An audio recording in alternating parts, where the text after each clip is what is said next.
আমি আল্লাহ দেখেছি ও মাছ রে, ওই আংটিখানা তুই পেটে করে নিয়া মুখে করে নিয়া ওই জালের মধ্যে চলে যা।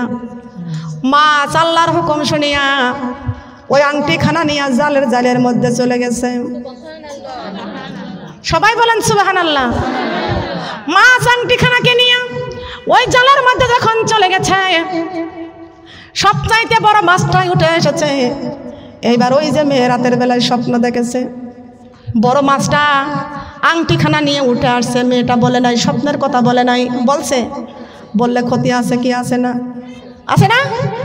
ইউসুফ নবী যেমন স্বপ্ন দেখেছিল চন্দ্র সূর্য আমাকে সালাম করতেছে, এই স্বপ্নের কথাটা যখন তার 10 ভাইয়ের কাছে বলে দিয়েছিল তখন সে বিপদে পড়ে গিয়েছিল। কথা বলেন ঠিক কিনা? ও মা বোনেরা, এই জন্য সব স্বপ্নের কথা দেখবেন, আপনি স্বপ্ন দেখবেন কারোর কাছে বলবেন না। যদি ভালো স্বপ্ন দেখেন শুকরিয়া নামাজ পড়বেন, আর যদি খারাপ স্বপ্ন দেখেন আপনি নফল নামাজ পড়ে বকশায়া দিবেন। দরকার আছে কি আছে না? খেয়াল করেন গো মা, এই স্বপ্নের কথা মেয়েটা বলে নাই, বাবার কাছেও বলে নাই, মায়ের কাছেও বলে নাই। এই মেয়েটা আল্লাহর কাছে কাঁদতে আছে আর বলে, আল্লাহ আমার স্বপ্নটাকে তুমি বাস্তব করে দিও। আছে না কি আছে না? আছে না? আল্লাহ তুমি আমার স্বপ্নটাকে বাস্তব করে দিও।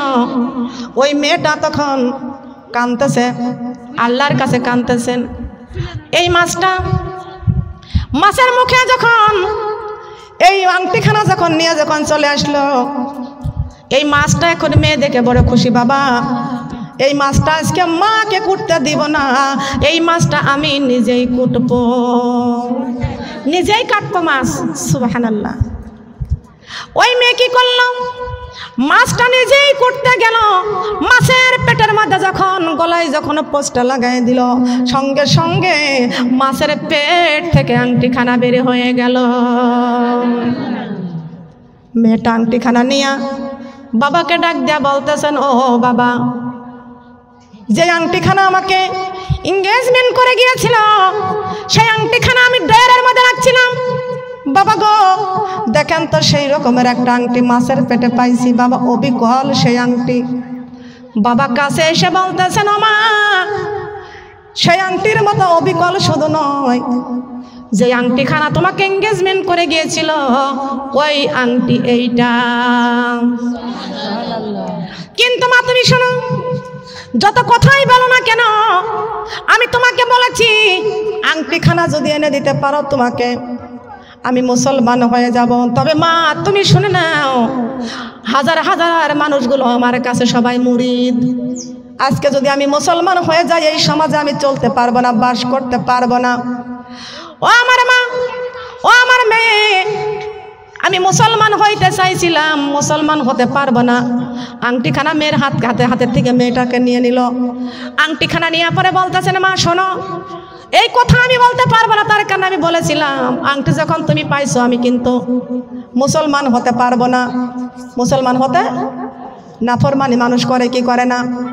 করে না? এইবার মেয়েটাকে জোর করে হিন্দুর সন্তানের সঙ্গে বিয়ে দেওয়ার জন্য চেষ্টা করলো। বাবা নাফরমানি করলো মেয়ের সঙ্গে।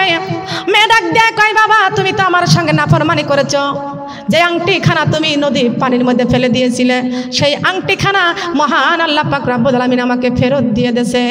বাবা গো এত বড় একটা কৌশল, এত বড় একটা, এত সুন্দর আমার আল্লাহর কোরআন, এত সুন্দর আমার আল্লাহর কোরআন কত সত্য, আপনি জানার পর বোঝার পরও আপনি এই কাজটা কেন করলেন? নাফরমানি করলেন। বাবা আল্লাহ তো কোনো নাফরমানকে আল্লাহ মাফ করে না, ক্ষমা করে না। কোন নাফরমানকে আল্লাহ ক্ষমা করে না। ও আমার বাবা, আপনি এই কাজটা করবেন না, আপনি মুসলমান হয়ে যান। বাবা বাবাই বলতেছেন না মুসলমান হতে আমি পারবো না, আমি মুসলমান হতে পারবো না। এইবারে মেয়েটাকে বিবাহের জন্য তৈরি। এইবার ওই মেয়েটাকে যখন বিয়ে দিতে গেল, বিয়ে দেওয়ার পরে বিয়ের ফিরিতে যখন বসায় দিয়েছে, এইবার ওই মেয়েটা তখন পরে নিয়েছেন লা ইলাহা ইল্লাল্লাহু মুহাম্মাদুর রাসূলুল্লাহ। সবাই বলি সাল্লাল্লাহু আলাইহি ওয়াসাল্লাম। আল্লাহ আল্লাহ আল্লাহু লা ইলাহা ইল্লাহু আল্লাহ আল্লাহ। জিকিরের সঙ্গে একটু আগান। আল্লাহ আল্লাহ আল্লাহ লা ইলাহা আল্লাহ আল্লাহ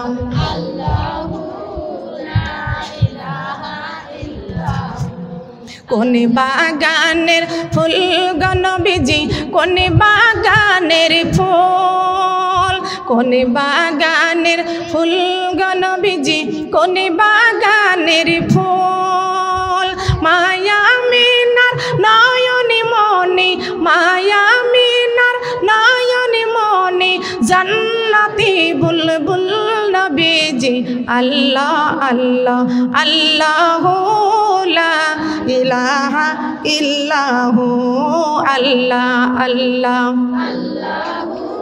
লা ইলাহা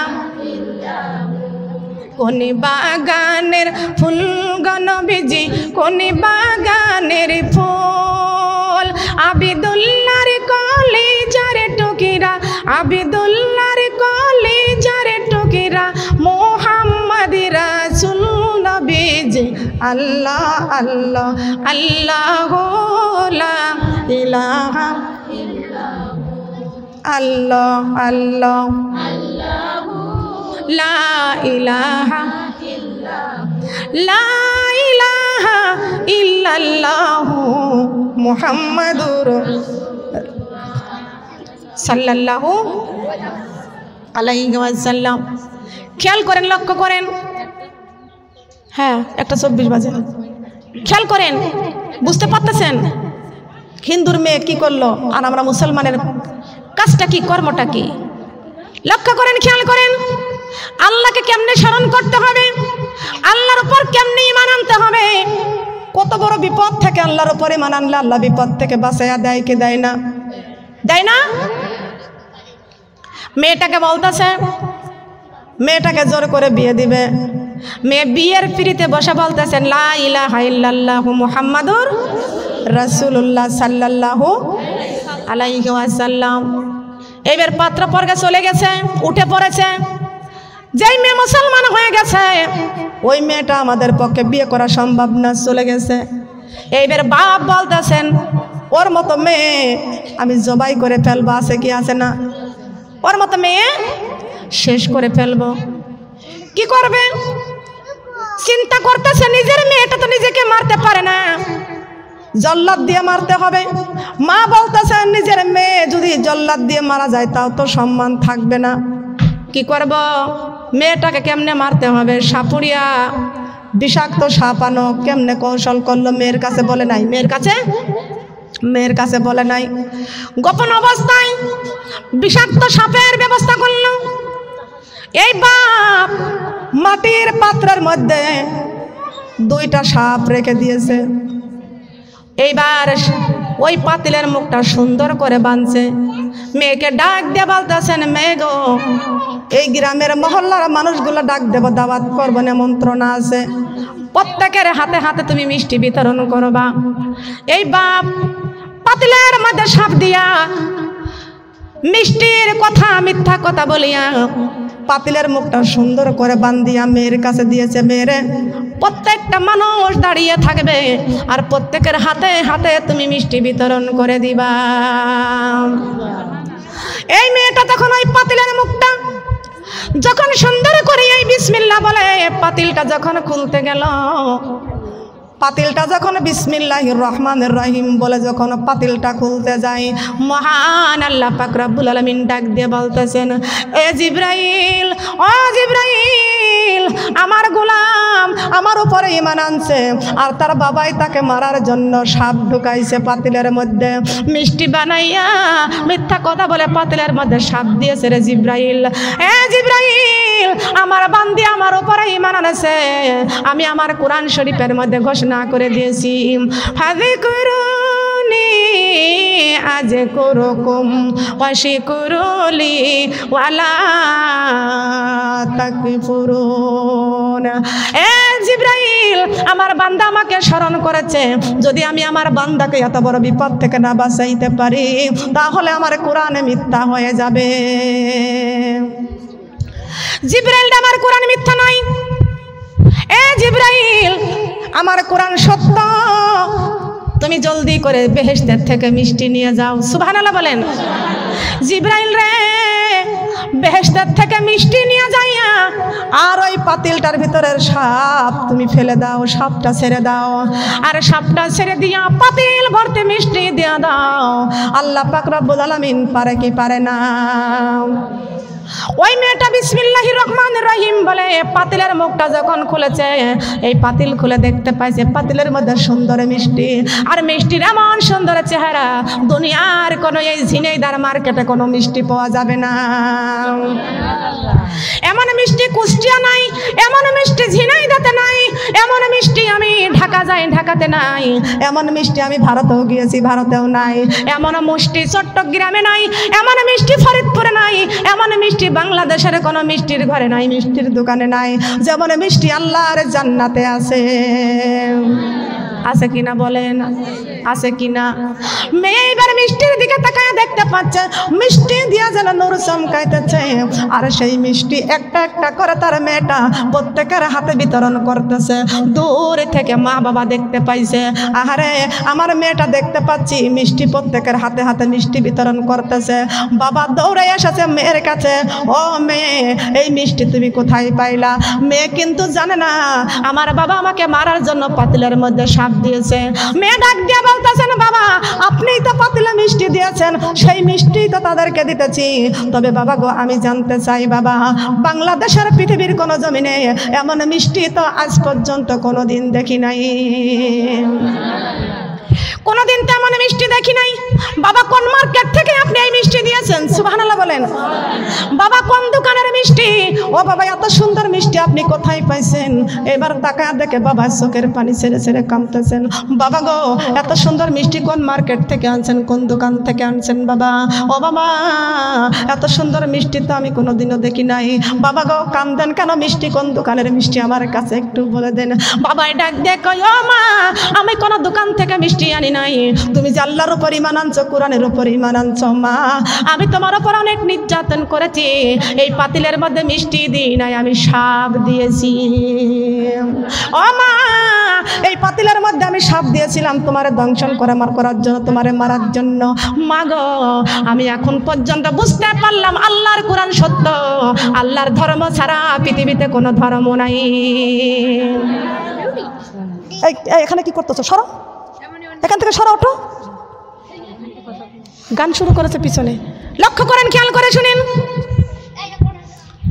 এইবার বাবাই ডাক দিয়ে বলতেছে না, মা আমি সাপ দিয়েছি পাতিলের মধ্যে। বাগো ও মা এত সুন্দর মিষ্টি আমি বুঝতে পারছি আমি সাপ দিয়েছিলাম, সাপ কোথায় গেল আর মিষ্টি দিল কে? জানি না সাপ কোথায় গেল, মিষ্টি দিল কে? মেয়ে এবার বলতেছেন, বাবা তোমার ধর্ম কোনোদিন সত্য হতে পারে না, তোমার দেবতার সামনে আমি দেখেছি খাঞ্চা ভরে মিষ্টি দাও, কলা দাও, একটাও তো খাই না কোনোদিন, কিন্তু সেইটা করে আপনার লাভটা কি? দেবতার সামনে হাত জোর করে দাঁড়িয়ে থাকো বাবা। ও নিজের গালের মধ্যে মাছি ঢোকে, নিজের গালের মাছি খেদাইতে পারে না, তাড়াইতে পারে না, ওর গা ভরে কুত্তায় প্রসব করে, কুত্তা তাড়ানোর ক্ষমতা ওর নাই। কথা বলেন ঠিক কিনা? সেই ধর্ম করে আপনার লাভটা কি? ও বাবা আপনি যদি সাপ দিয়ে থাকেন, সাপ কোথায় গেল, মিষ্টি দিল কে?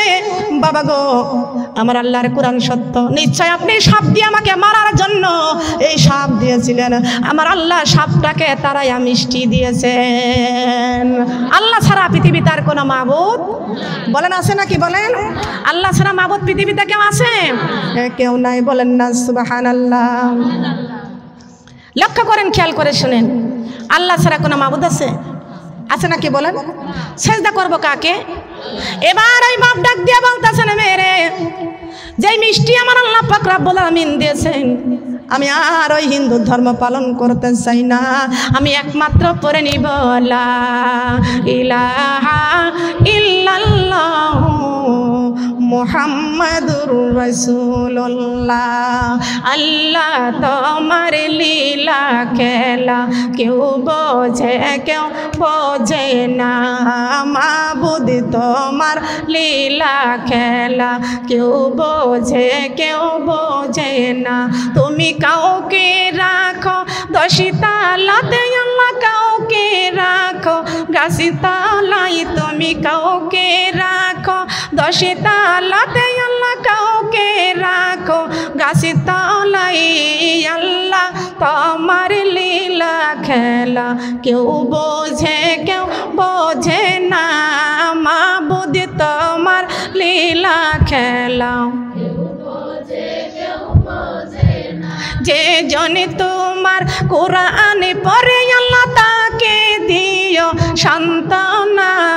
যে জনে তোমার কোরআন পড়ে আল্লাহ তাকে দিও সান্ত্বনা। আল্লাহ তোমার লীলা খেলা কেউ বোঝে কেউ বোঝে না, মাবুদ তোমার লীলা খেলা।